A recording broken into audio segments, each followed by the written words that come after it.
Hello and अस्सलाम वालेकुम। Welcome to all advocates videos vlog. I hope कि आप सब बहुत अच्छे होंगे, खुश होंगे। अच्छा, मैंने एक शॉर्ट आई थिंक कल परसों अपलोड किया था। तो उसमें मैंने बताया था कि बल्कि उससे कबल भी एक मैंने इंफॉर्मेशन दी थी कि सुनी पीपीएससी की तरफ से एडीपीपी, टीपीजी और डीटीपीपी के जो एग्ज़ाम्स हैं वो अनाउंस होने वाले। सो पीपीएससी ने अपनी साइट पे अपलोड कर दिया है एडवर्टाइजमेंट को।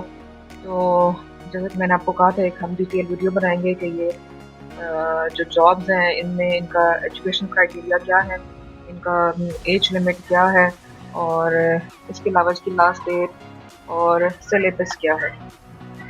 सो सबसे पहले शुरू करते हैं हम further one by one jobs को लेके। तो सबसे पहले है इसमें बीपीजी की जॉब, और इसका बीएस है जी 18, 9 इसकी पोस्ट है, 9 इसकी सीटें हैं। और बीएस इसका है 18 प्लस 1.25 ऑफ इनिशियल बेसिक पे। और इसके लिए जो क्राइटेरिया है, एजुकेशनल क्राइटेरिया है, वो बैचलर डिग्री इन लॉ है।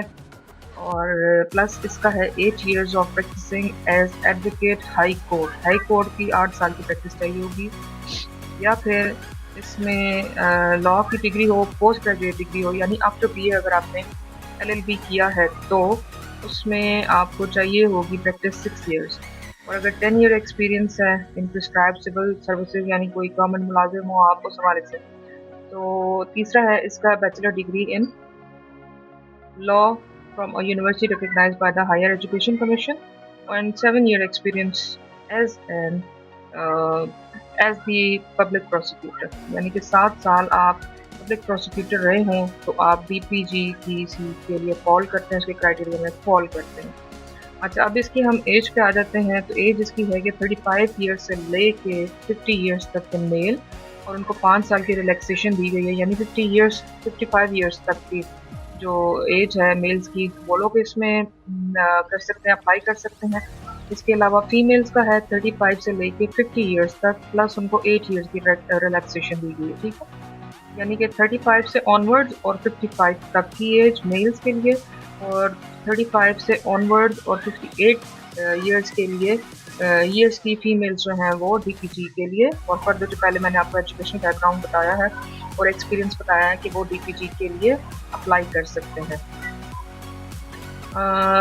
फर्दर आ गया जी नेक्स्ट, इस ये किसके लिए है जी, मेल फीमेल एंड ट्रांसजेंडर्स जो हैं वो इसके लिए अप्लाई कर सकते हैं। डोमिसाइल ऑल पंजाब बेसिस, ठीक है, पंजाब का इसके लिए डोमिसाइल चाहिए होगा।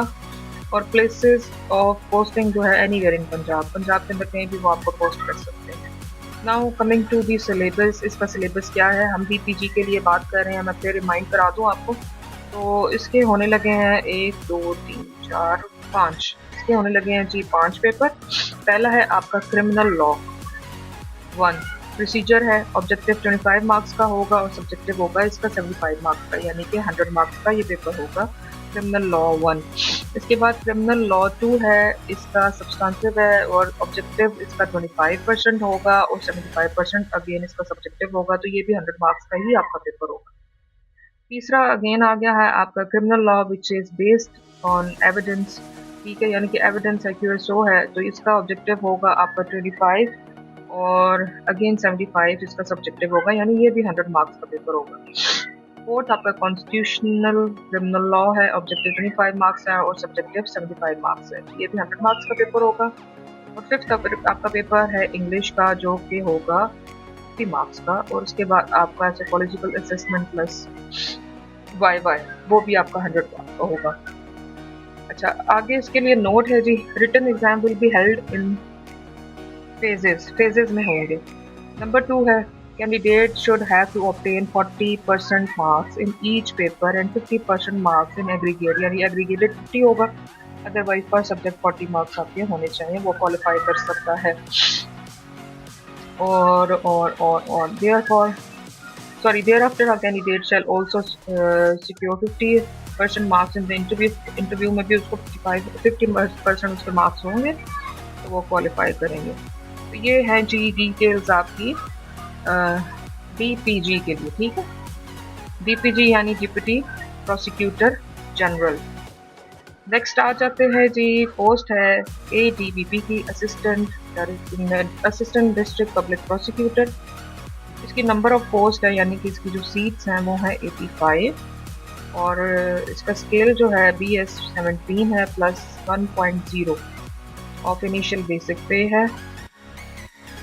और ये है आपकी, अच्छा ऊपर वाला मैं एक मिस कर गई हूँ, कि जो DPG है वो भी कॉन्ट्रैक्ट बेस पे है, यानी 3 साल का कॉन्ट्रैक्ट होगा, और अगर परफॉर्मेंस गुड होगी तो फर्दर 2 इयर्स का वो एक्सटेंड कर सकते हैं। ठीक है, ये कॉन्ट्रैक्ट बेस है। इसी तरह से जो ATPP है वो भी कॉन्ट्रैक्ट बेस है, ये भी 3 इयर्स का कॉन्ट्रैक्ट है, और 2 इयर्स इसमें एक्सटेंडेबल हैं आफ्टर बी सेटिस्फैक्ट्री आपकी परफॉर्मेंस के। अब आ जाते हैं जी कि इसका एजुकेशनल क्राइटेरिया क्या है। बैचलर डिग्री इन लॉ होना चाहिए, यानी कि आपका LLB होना चाहिए, और 2 years practice as an advocate होना चाहिए, 2 साल की प्रैक्टिस होनी चाहिए। अच्छा जी, अब इसका एज पे आ जाते हैं। तो ये एज है जी 25 से लेके 30 साल तक मेल्स के लिए, प्लस 5 ईयर तक उनको दी गई रिलैक्सेशन, यानी 40 ईयर्स के जो ईयर की एज है जिन लड़कों की, मर्दों की, वो लोग इसमें अप्लाई कर सकते हैं। इस तरह से फीमेल्स के लिए है जी 25 साल से लेके 30 साल तक, और उनको 8 ईयर्स की अगेन रिलैक्सेशन दी गई है, यानी 43 ईयर्स तक की जो एज है फीमेल्स की वो इसमें अप्लाई कर सकते हैं। अगेन मेल, फीमेल और ट्रांसजेंडर ये लोग अप्लाई कर सकते हैं। डोमिसाइल पंजाब का होना चाहिए। और इसके सिलेबस पे हम आ जाते हैं। इसके